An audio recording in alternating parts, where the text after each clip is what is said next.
حضرت ابن الجوزی رحمۃ اللہ علیہ فرماتے ہیں کہ ایک درویش تھے، حضرت ابو ہاشم ان کا نام تھا۔ کہتے ہیں بڑی مجبوری تھی، مجھے کہیں جانا تھا تو کشتی نہیں مل رہی تھی۔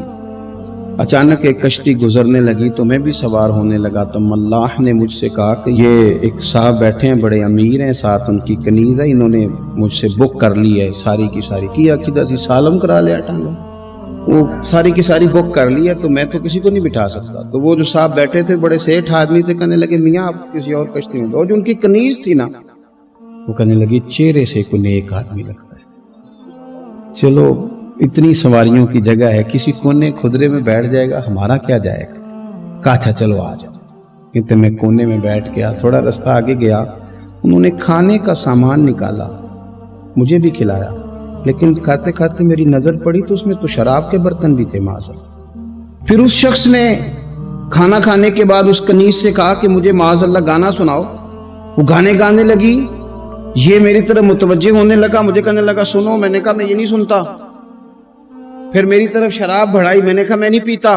تو کہنے لگا تو کیا سنتا ہے، تو کیا سنتا ہے؟ تو کہنے لگے میں سناؤں کیا سنتا ہوں؟ کہا سنائیے۔ فرماتے میں نے قرآن پاک پڑھنا شروع کر دیا۔ کچھ لوگ، میں آپ کو یقین سے کہتا ہوں، کچھ لوگ ایسے ہیں جن کی زندگی دور گزر گئی ہے مسجد سے، انہیں کو بندہ چاہیے جو تھوڑا سا جا کے پیغام حق سنائے۔ یعنی ان کو پتہ ہی نہیں ہے کہ دین میٹھا کتنا ہے، حسین کتنا ہے، قرآن میں چاشنی کتنی ہے، سرکار کی تعریف کا، نعت خوانی کا رنگ کتنا شاندار ہے۔ میرا یہ ماننا ہے کہ جسے رب رسول کے رنگوں کی خوشبو کا پتہ چل گیا نا، پھر دنیا کا کوئی اور رنگ اسے اپنی طرف مائل کر ہی نہیں سکتا، سوال ہی پیدا نہیں ہوتا۔ کچھ لوگوں نے سونگا نہیں ہے، آئے نہیں ہیں، قریب نہیں آئے۔ شیخ ابو ہاشم کہتے ہیں مجھے کہنے لگا سناؤ نا، امیر آدمی تھا، کبھی اس طرف گیا ہی نہیں تھا، ڈھیروں لوگ ہیں جو نہیں مسجد جاتے۔ الہاکم التکاثر حتی زرتم المقابر، اللہ فرماتے ہیں کہ تمہیں دولت کی ہرس نے اتنا عجیب الجھا دیا کہ قبروں تک پہنچ گئے تھے۔ بہت سارے لوگ ہیں قبر میں چلے جاتے ہیں، مسجد میں نہیں آتے۔ تو کہتے ہیں میں نے اسے چند آیتیں سنائیں، اس کی تو کیفیت ہی بدل گئی۔ کہنے لگا مولانا زندگی بڑی گناہوں میں گزری ہے، اب توبہ کر لوں تو مالک معاف کر دے گا؟ کارنامے خطرناک ہیں، پیچھے رجسٹر کالا سیاہ، معافی ہو جائے گی۔ دولت بڑی تھی تو پھر ہم نے بھی شراب کباب شباب میں اڑا دی ساری، معاف کر دے گا؟ تو کہتے ہیں میں نے کہا ہو بندے کے آنے کی دیر ہے، اس کی رحمت تو فوراً ہی قبول کر لیتی ہے۔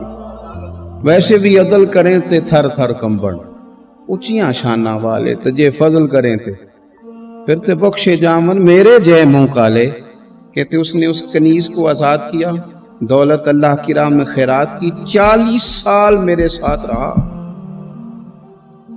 پھر میں نے اس کی زبان سے سوائے خیر کے جملہ نہیں سنا، ایک کی بات کرتا تھا، کہتا تھا شیخ کاش آپ مجھے تھوڑا پہلے مل جاتے، زندگی سے یہ گلہ ہے کہ تو ذرا دیر سے ملا ہے، پہلے مل جاتے نا تو شاید میری زندگی کچھ اور دن بن جاتے، تھوڑی دیر اللہ والے کی صحبت۔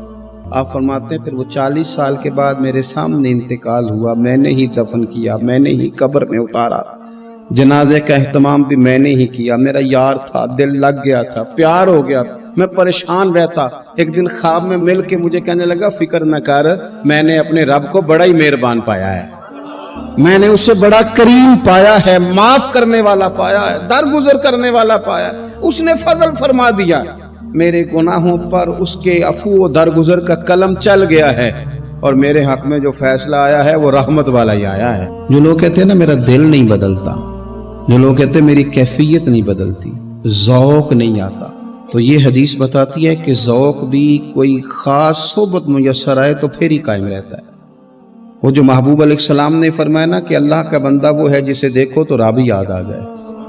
خاص لوگ ہوتے ہیں جن کی صحبت میں بیٹھنے سے انسان کا دل اللہ سے جڑتا ہے، رسول اللہ صلی اللہ علیہ وسلم سے جڑتا ہے، دین پر عمل کرنے کو طبیعت چاہتی۔ ایسے لوگوں کی صحبت کتنی مفید ہے وہ ہمیں اس حدیث سے عکس کرنا ہے۔ حضرت حنظلہ رضی اللہ تعالیٰ عنہ اور مرکز وفا اور اس امت کے ادب اور عشق میں استاد حضرت ابو بکر صدیق رضی اللہ تعالیٰ عنہ، یہ دونوں حضور کی بارگاہ میں گئے، انداز کا اختیار کیا، کہنے لگے یا رسول اللہ صلی اللہ علیہ وسلم، ہمارے دل کی تو کیفیات دو قسم کی ہیں۔ حضور جب ہم آپ کے پاس ہوتے ہیں نا، جنت اور دوزخ کا ذکر سنتے ہیں، ہمیں یوں لگتا ہے جنت اور دوزخ ہماری آنکھوں کے سامنے، دل کے اندر فوراً جذبات ابھر آتے ہیں کہ اب ہر خیر کا کام کرنا، اب جنت ہی کی طرف مائل ہونا ہے۔ ہماری قلبی کیفیات، ہماری باطنی کیفیت بدل جاتی، نور علی نور ہو جاتا ہے سارا کچھ۔ لیکن حضور جب ہم آپ کی بارگاہ سے اٹھ کے گھر جاتے ہیں، بال بچوں کے پاس جاتے ہیں، تو پھر وہ حال نہیں رہتا۔ یا رسول اللہ صلی اللہ علیہ وسلم یہ کیا ہے؟ تو محبوب نے کیا فرمایا؟ آپ یقین کریں جو اہل طریقت اور تصوف ہے نا، یہاں ان کی روحیں مچل جاتی ہیں۔